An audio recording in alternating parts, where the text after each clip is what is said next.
오늘 이야기의 주인공은 62살의 한 어머니입니다. 아들과 사위가 동시에 아파트를 장만하게 되었을 때 그녀는 두 사람에게 똑같이 8천만 원씩을 건네며 그들의 가정을 지원했습니다. 그녀는 이 공평한 사랑이 2배의 효도로 돌아올 것이라 믿었습니다. 하지만 불과 3년 후 그 돈은 마치 요괴를 비추는 거울처럼 두 자녀의 완전히 다른 본성을 적나라하게 비추기 시작했습니다. 과연 누가 진정한 효도를 하고 누가 부모를 멀리 했을까요? 그리고 가장 효심 깊어 보이던 그 사람은 대체 어떤 놀라운 비밀을 숨기고 있었기에 이 어머니의 세상을 다시 한번 무너뜨리게 했을까요? 지금부터 8천만 원이라는 돈과 2가지 형태의 가족애가 얽힌 어느 어머니의 파란만장한 인생 이야기 속으로 함께 들어가 보시죠. 제 이름은 김영자. 올해 62살입니다. 30년 넘게 초등학교 교단에 서다 퇴직한 지 이제 막 2년이 지났습니다. 제 삶은 경기도 부천의 이 낡은 아파트처럼 평범하고 조용합니다. 창밖 풍경은 대부분 고요하고 가끔은 사람을 졸리게 만드는 따스한 햇볕이 들어오곤 하죠. 남편 박 씨는 5년 전 먼저 세상을 떠났고 제게는 3억 원의 예금과 이 낡은 집 한 채가 남겨졌습니다. 이 돈은 제 목숨줄과도 같습니다. 이 돈이 있어야만 보이지 않는 미래의 풍파를 견딜 수 있고 자식들에게 짐이 되지 않는 품위 있는 노년을 꿈꿀 수 있으니까요. 그날 오후 저는 베란다에서 제스민 화분에 물을 주고 있었습니다. 햇살이 참 좋아서 온몸이 나른해질 무렵 갑작스러운 전화벨 소리가 정적을 깨뜨렸습니다. 아들, 민준이었습니다. 전화를 받자마자 수화기 너머로 시끌벅적한 소음이 들려왔습니다. 사무실 탕비실인 듯 커피 머신 돌아가는 소리와 사람들 대화 소리가 섞여 있었죠. 민준이의 목소리에는 요즘 젊은이들 특유의 거절할 틈을 주지 않는 다급함이 묻어 있었습니다. 엄마 긴 말 안 할게. 나랑 지은이가 광교 신도시에 분양하는 아파트를 하나 받았는데 위치랑 구조가 기가 막혀. 시행사 말로는 딱 2채 남았다는데 3일 안에 계약금 안 걸면 날아간대. 저는 가슴이 철렁했습니다. 이 전화가 단순히 안부 전화가 아님을 직감했죠. 그래, 그럼 돈이 얼마나 모자라니? 얼마 안 돼. 민준이의 목소리는 마치 별일 아니라는 듯 가벼웠습니다. 계약금 8천만 원만 있으면 돼. 8천만 원. 그 숫자는 고요했던 제 마음의 호수에 돌을 던진 듯 파문을 일으켰습니다. 제 전 재산의 3분의 1에 가까운 큰 돈이었으니까요. 수화기를 꽉 쥔 채 저는 잠시 말을 잇지 못하다가 습관처럼 대답했습니다. 8천만 원이라니 적은 돈이 아니잖니? 네 아빠가 남겨준 돈이라 마음속으로 상의를 좀 해봐야 중대사를 결정할 때면 을의 마음속으로 남편과 상의하곤 했던 저의 오랜 버릇이었습니다. 하지만 전화기 너머의 민준이는 대번에 짜증을 냈습니다. 엄마 지금이 어느 땐데 그런 소리를 해. 그 3억 원 은행에 넣어둬 봤자 이자도 얼마 안 붙잖아. 일단 나 8천만 원만 빌려줘. 응, 집 사는 건 좋은 일이잖아. 남한테 뺏기면 어떡해. 너무나 당연하다는 듯한 아들의 태도에 가슴 한 구석이 서늘해졌습니다. 저는 저도 모르게 기어들어가는 목소리로 말했습니다. 그래도 그건 내 노후 자금인데 노후 자금인 거 알지? 아들의 목소리가 더 커졌습니다. 엄마 아들이 나 하나밖에 더 있어. 어차피 그 돈 나중에 다 내 거 되는 거잖아. 지금 좀 미리 당겨서 쓰는 게 뭐 어때서 걱정 마. 나중에 내가 돈 많이 벌어서 엄마한테 진짜 잘할게.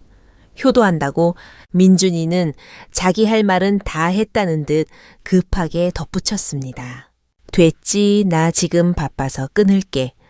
그렇게 알고 있어, 엄마. 내일 오후에 가지러 갈게. 전화는 뚝 끊겼습니다. 점심은 먹었냐는 말 한마디 건넬 틈조차 없었죠. 뚜뚜 하는 신호음을 들으며 저는 멍하니 서 있었습니다. 고맙다는 말 한마디조차 듣지 못했다는 사실에 씁쓸함이 밀려왔습니다. 그날 밤 저는 한숨도 자지 못했습니다. 남편이 생전에 입버릇처럼 하던 말이 귓가에 맴돌았습니다. 그래도 아들이 우리 집 기둥이지, 딸은 시집 가면 남의 식구야. 그 고리타분한 관념이 평생 보이지 않는 밧줄처럼 저를 올가매고 있었습니다. 아들의 자립을 돕는 건 부모로서 당연한 도리라고 생각하면서도 아들의 그 뻔뻔한 태도는 마치 가느다란 바늘처럼 제 가슴을 콕콕 찔러댔습니다. 다음 날 오후 민준이는 약속대로 나타났습니다. 말끔한 정장 차림이 판교 테크노밸리의 사무실에서 막 나온 듯 했습니다. 저는 미리 은행에 가서 묵직한 현금 8천만 원을 찾아 신문지로 겹겹이 포장해 거실 탁자 위에 올려두었습니다. 민준이는 들어오자마자 슬리퍼도 신지 않고 거실로 성큼성큼 걸어 들어왔습니다. 탁자 위에 돈뭉치를 들어 무게를 가늠해 보더니 그 자리에서 세어보지도 않고 말했습니다. 엄마 땡큐. 나 중개사 만나기로 해서 시간 없어. 먼저 갈게. 그는 뒤도 돌아보지 않고 현관으로 향했습니다. 집에 들어와서 나가는 데까지 3분도 채 걸리지 않았습니다. 저녁이라도 먹고 가라는 말을 꺼낼 새도 없었죠. 문 닫히는 소리와 함께 사라진 아들의 뒷모습, 그리고 그가 밟고 지나간 마룻바닥의 먼지 자국을 보며 저는 만감이 교차했습니다. 말로는 표현할 수 없는 허탈함이었습니다. 아들을 보낸 서운함이 차에 가시기도 전인 이틀 뒤 저녁 초인종이 다시 울렸습니다. 문을 열자 딸 소연이와 사위 상훈이가 서 있었습니다. 두 사람의 얼굴에는 어딘가 모르게 주눅든 표정이 역력했습니다. 상훈이 손에는 백화점에서 산 듯한 고급 건강식품 세트와 과일 바구니가 들려 있었습니다. 이엄마, 소연이의 목소리는 기어들 것 같았습니다. 저희가 너무 늦게 왔죠. 쉬시는데 방해한 건 아닌지 얘는 무슨 그런 섭섭한 소리를 하니 저는 얼른 두 사람을 맞아들였습니다. 이어서 들어와라. 저녁은 먹었니? 엄마가 국수라도 삶아줄까? 사위 상훈이가 손사래를 쳤습니다. 아이고 장모님. 아닙니다. 괜찮습니다. 저희 먹고 왔습니다. 소파에 앉은 두 사람은 한동안 말을 잇지 못했습니다. 어색한 침묵이 흘렀습니다. 상훈이는 건설 현장 소장으로 일하는 성실한 청년입니다. 햇볕에 그을린 까무잡잡한 피부, 굳은 살, 박인 투박한 두 손, 그는 그 거친 손을 연신 비비며 무언가 말하려다 삼키기를 반복했습니다. 결국 입을 연 건 딸 소연이었습니다. 눈시울이 붉어진 채 한참을 망설이던 딸이 말했습니다. 이엄마, 왜 그러니? 저 임신했어요. 저는 깜짝 놀라면서도 기쁨을 감출 수 없었습니다. 정말 몇 개월이니 왜 진작 말 안 했어? 3개월 넘었어요. 소연이의 목소리가 떨렸습니다. 이사 선생님이 아들이래요. 그게 얼마나 큰 경사냐. 왜 울어? 이 바보 같은 거사. 저는 기뻐서 딸의 손을 잡았지만 소연이의 손은 얼음장처럼 차가웠습니다. 그때 계속 침묵하던 사위 상훈이가 용기를 낸 듯 서류 가방에서 종이 한 장을 꺼냈습니다. 그는 종이를 조심스럽게 탁자 위에 올려 제 쪽으로 밀었습니다.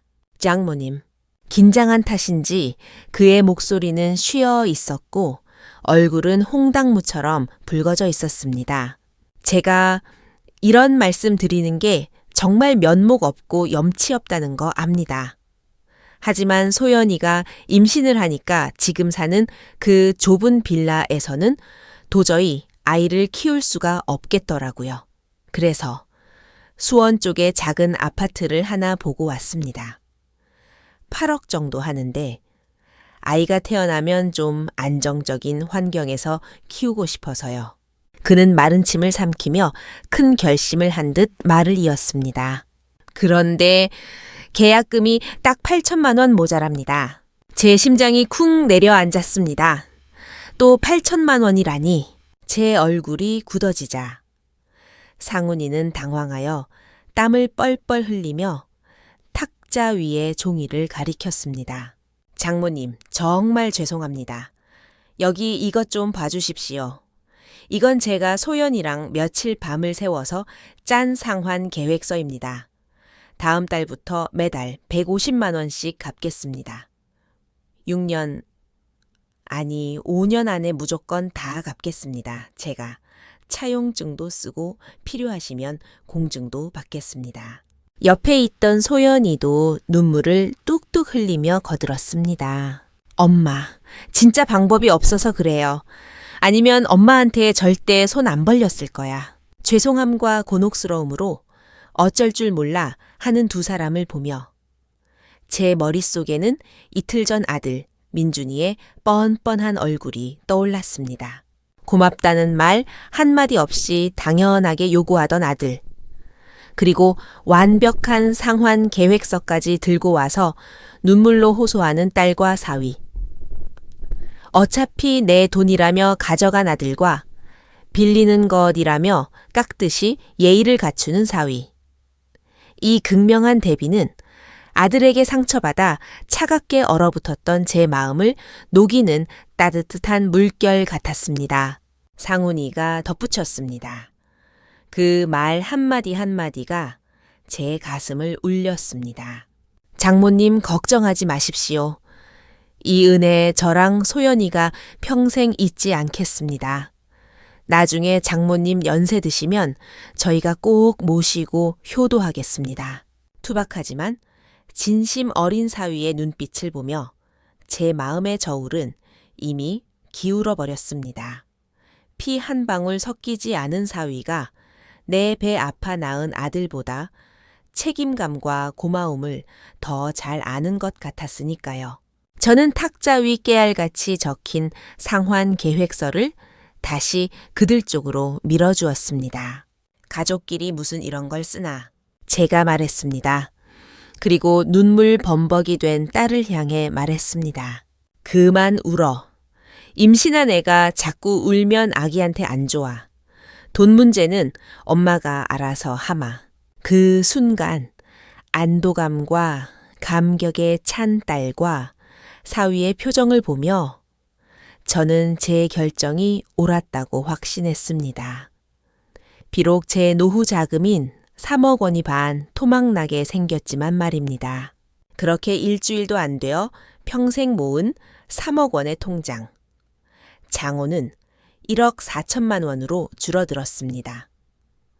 통장 숫자를 볼 때마다 가슴 한 구석이 뻥 뚫린 듯 허전했지만 자식들이 자리 잡고 잘 살 수만 있다면 이 정도 희생은 가치 있다고 스스로 위로했습니다. 반년 후 아들 민준이가 결혼을 하게 되었습니다. 결혼식 한 달 전 아들이 또 전화를 걸어왔습니다. 이번에는 이유가 더 직접적이었습니다. 엄마 지은이가 그러는데 결혼은 일륜지대사고 평생 한 번뿐이잖아. 너무 구질구질하게 하기 싫대. 우리 시내에 있는 특급 호텔에서 하고 싶어? 식대만 해도 인당 20만 원이 넘는데. 거기다 스드메 스튜디오 드레스 메이크업랑 신혼여행까지 하려니 예산이 좀 모자라네. 엄마가 3천만 원만 더 보태주라. 그 당당한 태도에 기가 찼습니다. 민주나 결혼은 형편껏 하는 거야. 남들하고 비교할 거 없다. 엄마 이제 돈 진짜 없어. 아유, 엄마 돈 있는 거 다 아는데. 왜 그래? 미리 유산 주는 셈 치면 되잖아. 내가 며느리 잘 얻는 것도 엄마 체면 세워주는 거라고. 친척들한테 우리 집 결혼식 째째하게 했다고 욕먹고 싶어. 이게 또 그놈의 체면. 실체도 없는 그 체면 때문에 저는 결국 굴복하고 말았습니다. 남은 돈에서 3천만 원을 헐어 아들에게 주었습니다. 아들의 결혼식은 확실히 화려했습니다. 호텔은 웅장했고 하객은 넘쳐났습니다. 화려한 예복을 입은 아들과 며느리는 세상 부러울 것 없는 표정으로 웃고 있었습니다. 저는 단상 위에서 축복받는 그들을 보며 묘한 씁쓸함을 느꼈습니다. 저 화려함 뒤에는 내 노후의 안전판이 무너져가고 있다는 사실 때문이었지요. 하지만 더 뼈아픈 것은 결혼 후 그들의 태도였습니다. 결혼 전에는 그나마 가끔 하던 안부 전화도 결혼 후에는 연이 끊긴 연처럼 사라졌습니다. 한두 달에 한 번 목소리 듣기도 힘들었고 제가 먼저 전화를 걸면 열에 8분 며느리 지은이가 받았습니다. 어머니 민준 씨, 지금 바빠요. 무슨 일이세요? 사무적이고 차가운 목소리. 그리고는 몇 마디 나누기도 전에 서둘러 끊어버리기 일쑤였습니다. 광교의 으리으리한 새 아파트에 들어갔으면서도 저를 한번 와보시라고 초대하는 일조차 없었습니다. 아들 부부의 냉담함과 대조적으로 딸과 사위는 끊임없이 온기를 전해왔습니다. 사위 상훈이와 딸 소연이는 빌려간 8천만 원에 자신들의 돈을 보태 수원에 아담한 방 3개짜리 아파트를 샀습니다. 집은 크지 않았지만 아기자기하고 따뜻하게 꾸며놓고 살았지요. 그들은 거의 매주 주말마다 부천집으로 저를 보러 왔습니다. 올 때마다 자동차 트렁크는 꽉 차 있었습니다.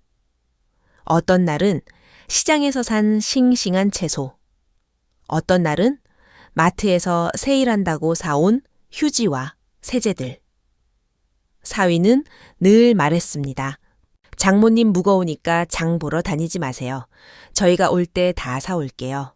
그들은 와서 그냥 앉아 있다 가는 게 아니었습니다. 소연이는 제 말동무가 되어 옛날 이야기를 들어주었고 사위 상훈이는 잠시도 가만히 있지 않았습니다. 셔츠 소매를 걷어붙이고 고장난 스위치를 고치거나 베란다의 무거운 화분들을 햇볕 잘 드는 곳으로 옮겨주곤 했지요. 무엇보다 저를 감동하게 한 것은 돈을 빌려간 다음 달부터 제 통장에 매달 1일이면 어김없이 150만 원이 입금된다는 사실이었습니다. 입금 자명은 사위 상훈. 메모에는 항상 사위 상훈 상황음이라고 적혀 있었습니다. 제가 몇 번이나 전화해서 말했습니다.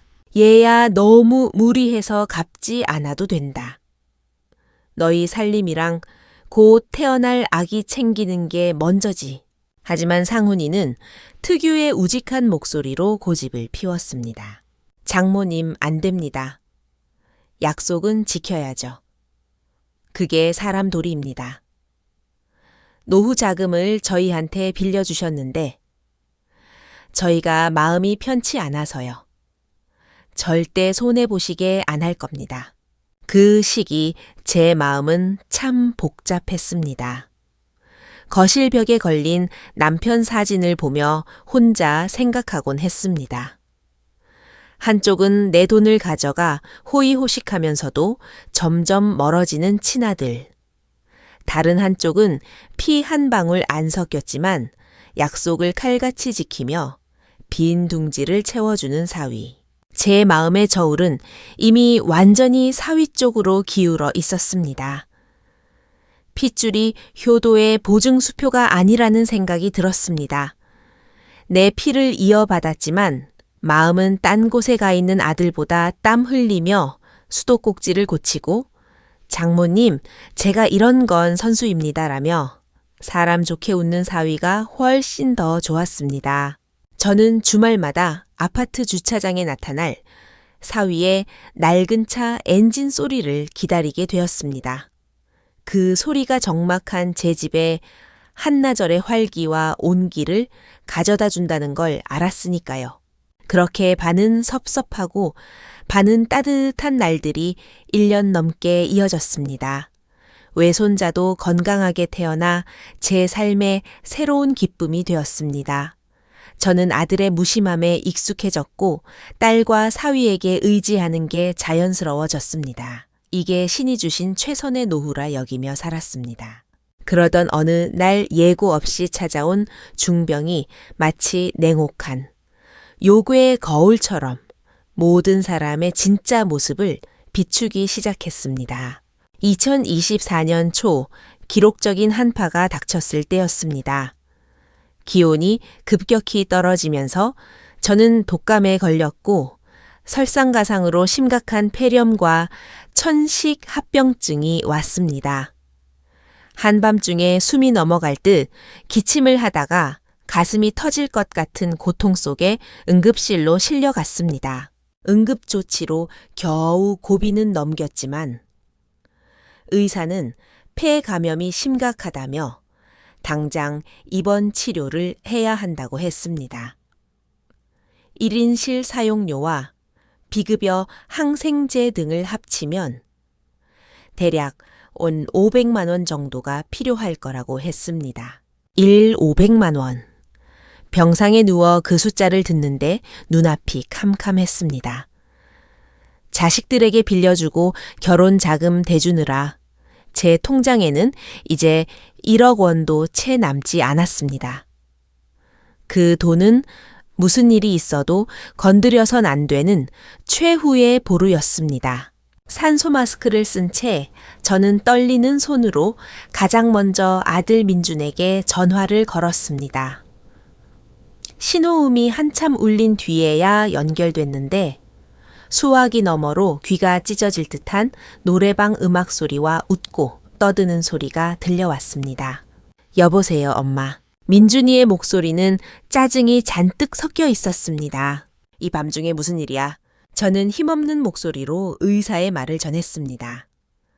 잠시 침묵이 흐르더니 평생 잊지 못할 말이 들려왔습니다. 여마. 시끄러운 배경음 속에서도 그 목소리는 차갑고 또렷했습니다. 엄마 아직 돈 있잖아. 일단 엄마 돈으로 해결해. 심장이 바닥으로 곤두박질 쳤습니다.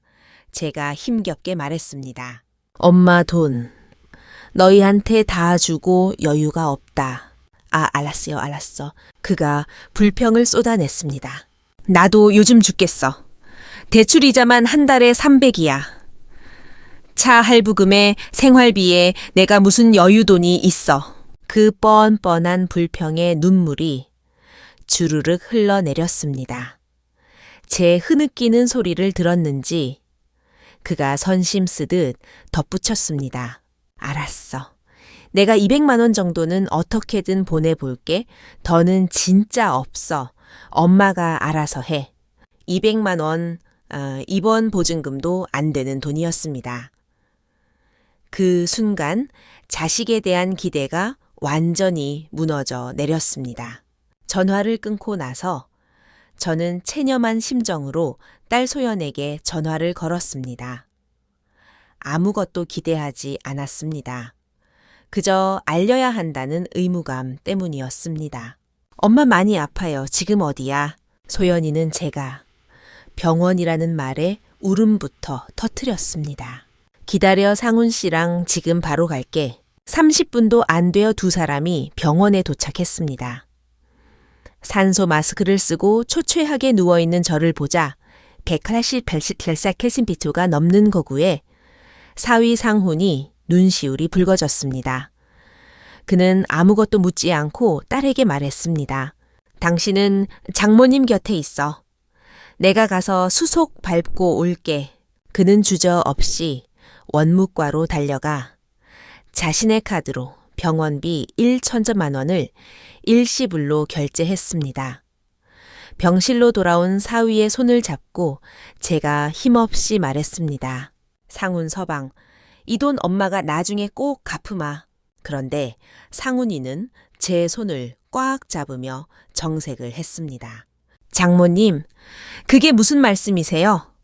돈이 문제입니까, 장모님? 건강이 우선이죠. 돈 걱정은 1원도 하지 마세요. 모자라면 제가 집안 세간살이라도 다 팔아서 고쳐드릴 테니까 치료만 잘 받으세요. 저는 그만 참았던 눈물을 터뜨리고 말았습니다.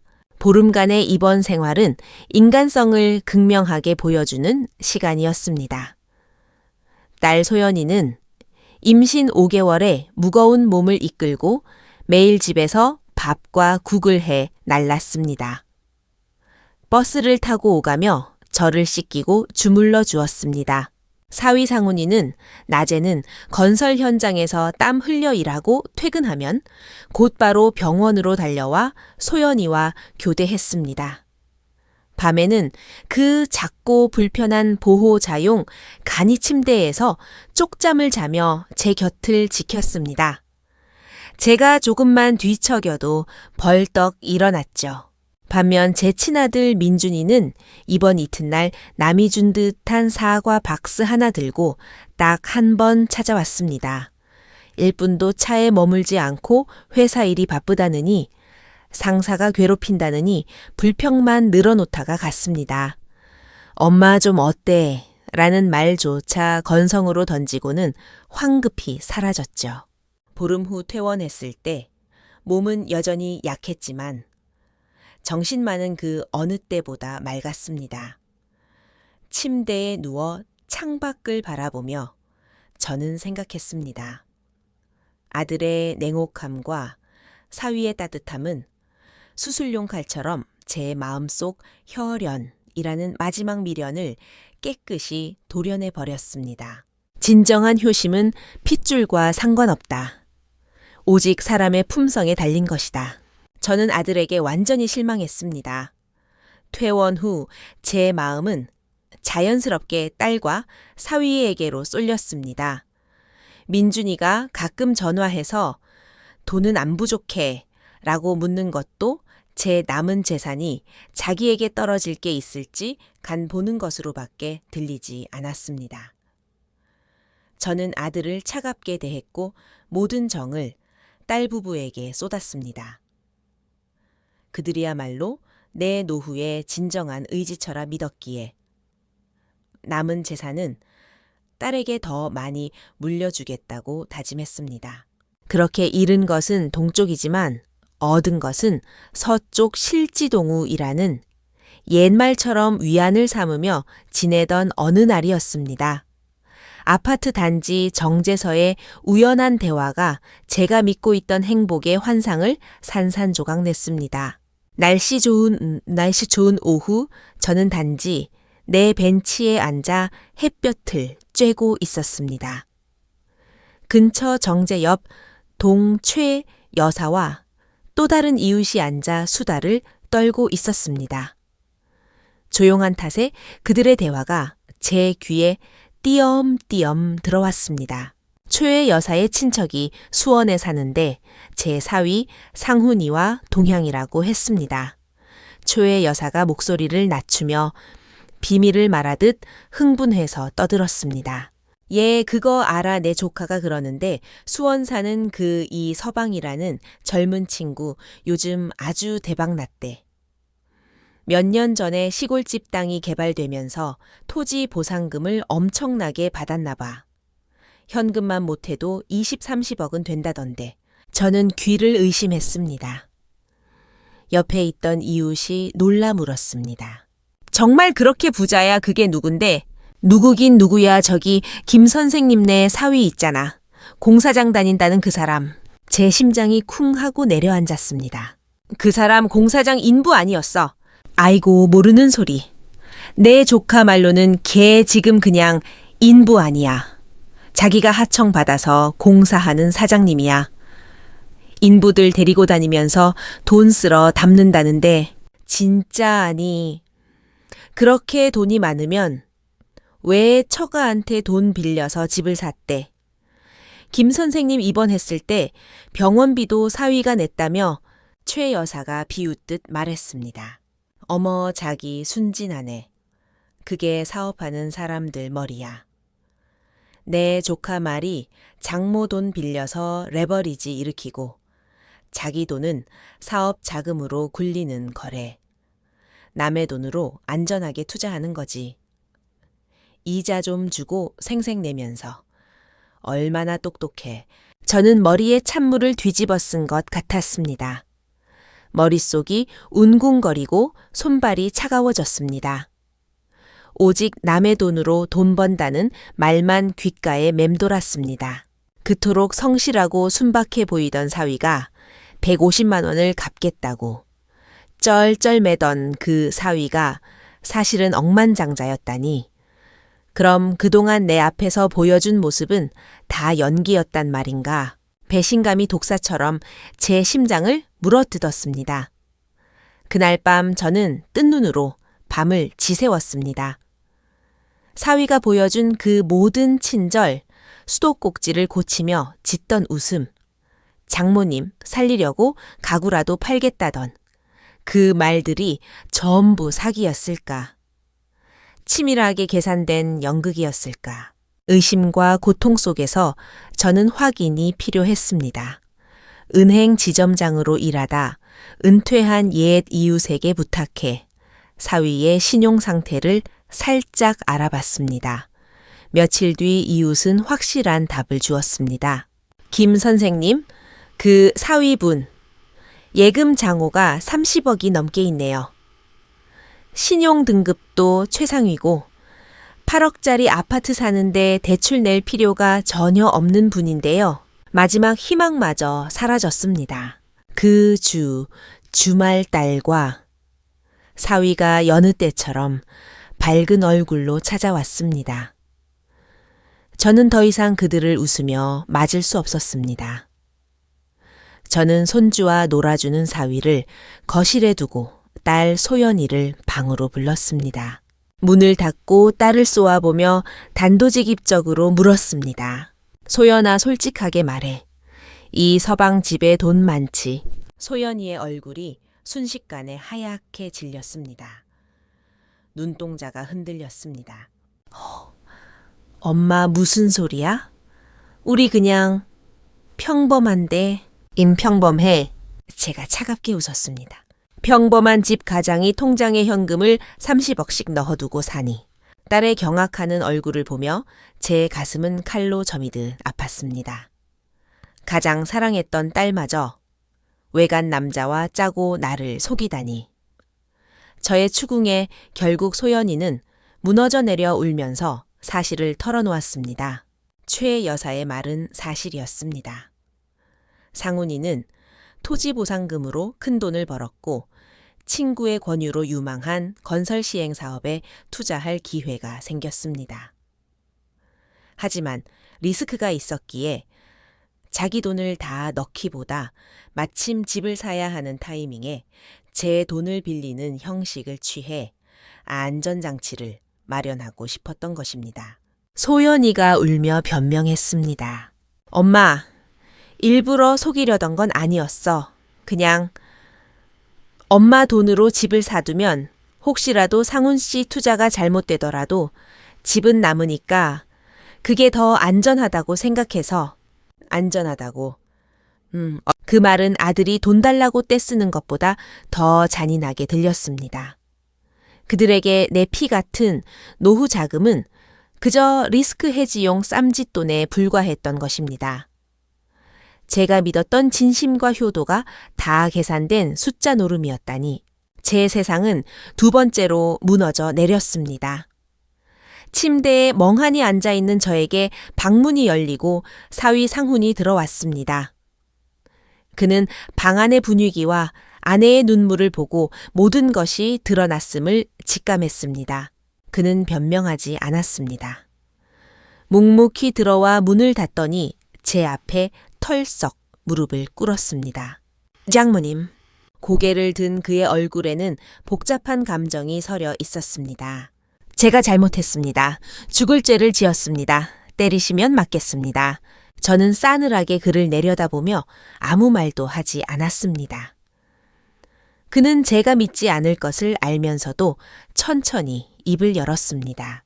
처음에 돈 빌릴 때 계산적인 마음이 있었던 거 인정합니다.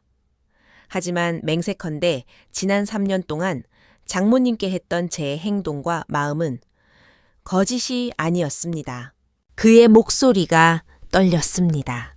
장모님은 모르시겠지만 저는 어릴 때 부모님을 일찍 여의고 할머니 손에 컸습니다. 그래서 어른한테 사랑받는 게 뭔지 모르고 살았습니다. 그런데 장모님은 저를 진짜 아들처럼 챙겨주셨습니다. 국수 한 그릇 말아주시고 운전 조심하라고 걱정해 주실 때 저는 정말 가슴이 따뜻했습니다. 그가 눈물을 흘리며 말을 이었습니다. 지난번 장모님 쓰러지셨을 때 병실에 누워 계신 모습 보고 저 진짜 무서웠습니다. 장모님 돌아가실까봐 제게 생긴 진짜 어머니 같은 분을 잃을까봐 그 두려움은 연기가 아니었습니다. 눈물 섞인 고백이었지만 이미 배신감에 난도질당한 제 마음은 쉽게 열리지 않았습니다. 상훈이는 깊은 숨을 내쉬더니 양복 안주머니에서 통장 하나를 꺼내 제 앞에 밀었습니다. 장모님, 지금 무슨 말을 해도 안 믿으시겠지만 선택은 장모님께 맡기겠습니다. 그는 통장을 펼쳐 잔액을 보여주었습니다. 1억 원이라는 숫자가 찍혀 있었습니다. 여기 1억 원이 들어 있습니다. 장모님이 빌려주신 원금 8천만 원에 제가 지난 몇 년간 그 돈 굴려서 번 수익금 2천만 원을 이자로 붙였습니다. 그는 결연한 눈빛으로 저를 보며 말했습니다. 2가지 선택이 있습니다. 첫째, 이 1억 원을 다 가져가시고 저희랑 인연을 끊으십시오. 제가 괘씸해서 안 보고 싶으시다면 그렇게 하겠습니다. 둘째, 그의 목소리가 미세하게 떨렸습니다. 이 돈을 다 받으시고 저희를 용서해 주십시오. 사위가 돈 좀 벌어서 용돈 드린 셈 치고 저희가 계속 아들, 딸 노릇하게 해 주십시오. 방 안에는 죽음 같은 정적만이 흘렀습니다. 저는 탁자 위에 얇은 통장을 바라보았습니다. 천근 만근처럼 무겁게 느껴졌습니다. 제 머릿속에서 2가지 목소리가 싸웠습니다. 이 사기꾼들 처음부터 널 이용한 거야. 돈 챙겨서 내쫓아 라는 목소리와 그래도 네가 아플 때 똥오줌 받아낸 게 누구냐 라는 목소리, 아들의 차가운 목소리, 엄마 돈으로 해결해 라는 말이 떠올랐습니다. 그리고 밤새 제 간이 침대를 지키던 사위의 모습도 떠올랐습니다. 참으로 아이러니했습니다. 진심을 다해 키운 친아들은 남보다 못하게 굴고 계산을 깔고 접근한 사위는 진짜 자식보다 더 극진히 나를 돌봤다는 사실이 이 세상이 도대체 어떻게 돌아가는 건지 허탈함에 웃음이 나올 지경이었습니다. 하지만 저는 부정할 수 없었습니다. 그들이 준 온기는 진짜였다는 것을요. 한참을 눈 감고 생각한 끝에 저는 눈을 뜨고 결단을 내렸습니다. 저는 통장을 집어들었습니다. 그리고 은행 창구에서 돈을 찾을 때 쓰는 출금 청구서를 꺼내 정확히 원금 8천만 원만 적어서 찢어냈습니다. 그리고 남은 통장은 상훈이에게 다시 밀어주었습니다. 원금은 내가 받마. 이자는 너희가 써라. 2 사람이 놀란 눈으로 저를 쳐다봤습니다. 저는 지친 목소리로 말했습니다. 앞으로 저는 두려움과 기대로 가득 찬 2 사람의 얼굴을 보며 말을 이었습니다. 우리는 계속 가족이다. 하지만 다시는 나한테 돈 이야기 꺼내지 마라. 그리고 내 돈 굴려준다는 소리도 하지 마. 상훈이와 소연이는 잠시 멍하니 있다가 이내 왈칵 눈물을 쏟으며 제게 달려들었습니다. 엄마 감사합니다. 장모님 정말 감사합니다. 방 밖에서 쭈뼛거리던 손자까지 달려들어 우리 넷은 서로를 끌어안고 엉엉 울었습니다. 그날의 단판 이후 우리 가족에게는 새로운 균형이 생겼습니다. 딸과 사위는 여전히 주말마다 저를 찾아왔고 전보다 더 세심하게 저를 살폈습니다. 그들은 돈 이야기는 일절 꺼내지 않았고 행동으로만 마음을 보여주려 노력했습니다. 그들이 깨진 신뢰를 붙이려 애쓰고 있다는 걸 알기에 저도 그 불완전한 효도를 받아들이기로 했습니다. 몇 달 뒤 제가 위장병으로 또 입원했을 때도 사위와 딸은 여전했습니다. 그때 저는 확신했습니다.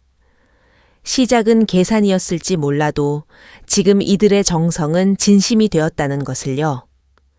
반면 아들 민준이는 여전히 전화 한 통으로 때우더군요. 삶은 그렇게 평온하게 흘러가는 듯 했습니다. 하지만 몇 년 후 진정한 의미의 마지막 시련이 닥쳐왔습니다. 아들 민준이의 아내 며느리 지은이가 퇴근길에 큰 교통사고를 당했습니다. 생명이 위독하여 당장 수술비 5천만 원이 필요했습니다. 민준이는 울면서 저를 찾아와 무릎을 꿇었습니다. 집을 담보로 대출받으려 해도 시간이 걸린다며 제발 아내를 살려달라고 빌었습니다. 절망에 빠진 아들의 얼굴을 보니 저는 결국 또 마음이 약해졌습니다. 미우나 고우나 며느리는 내 손자의 엄마였으니까요.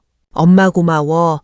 이번만 도와주면 내가 진짜 정신 차리고 엄마한테 잘할게.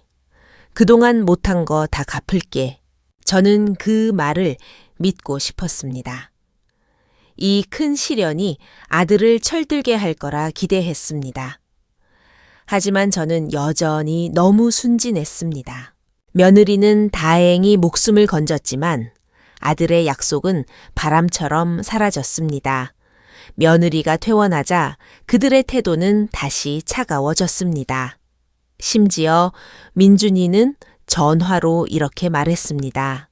엄마, 어차피 이제 엄마는 매 형네가 다 책임지기로 했잖아. 엄마 남은 돈 쥐고 있어 봤자 뭐해. 나 지금 애들 키우고 병원비 갚느라 힘든데 그냥 나한테 미리 다 증여해 주라. 그 말을 듣는 순간 아들에 대한 마지막 미련의 불씨가 완전히 꺼졌습니다. 그런데 더 놀라운 일은 그 주말에 일어났습니다. 딸과 사위가 어떻게 알았는지 제가 마지막 남은 돈까지 아들에게 털어줬다는 사실을 알고 찾아왔습니다. 집을 나서기 전 사위 상훈이가 두툼한 서류 봉투를 제 손에 쥐어주었습니다. 열어보니 현금 2천만 원이 들어 있었습니다. 장모님, 상훈이의 표정은 진지했습니다. 이거 빌려드리는 거 아닙니다. 갚는 것도 아니고요. 그냥 장모님 용돈입니다. 아무도 주지 말고 장모님만 쓰세요. 수중에 돈이 있어야 마음이 든든하죠. 저희가 혹시라도 못 챙길 때가 있을 수도 있잖아요. 소연이도 옆에서 거들었습니다. 맞아, 엄마. 엄마 주머니에 돈이 있어야 누구 눈치 안 보고 살지? 이거 엄마 자존심 유지비라고 생각하고 꽉 쥐고 있어. 묵직한 봉투를 쥔 제 눈에서 뜨거운 눈물이 쏟아졌습니다. 그 순간 저는 뼈저리게 깨달았습니다. 저는 평생 모은 돈을 다 써버리고 나서야 두 자녀의 진짜 모습을 보았습니다. 혈연으로 맺어진 아들은 저를 끝까지 실망시켰지만 계산으로 시작된 사위와의 관계는 결국 저를 지켜주는 든든한 울타리가 되었습니다. 저는 그 2천만 원을 은행에 다시 저축했습니다.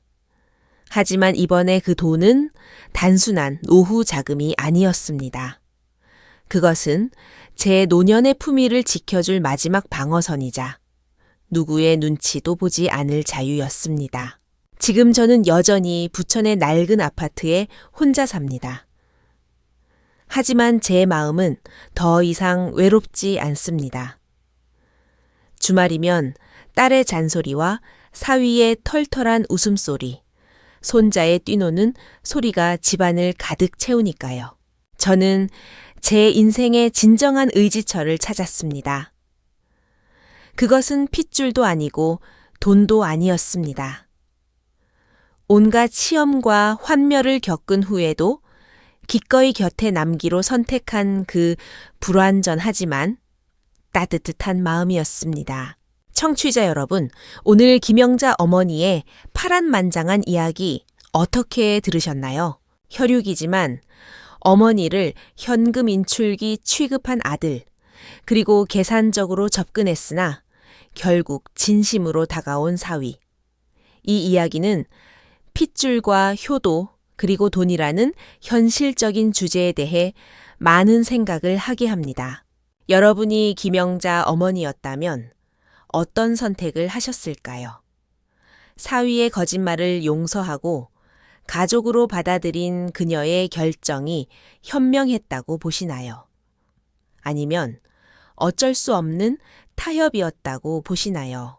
긴 병에 효자 없다는 옛말과 돈이 있어야 대접받는다는 현실.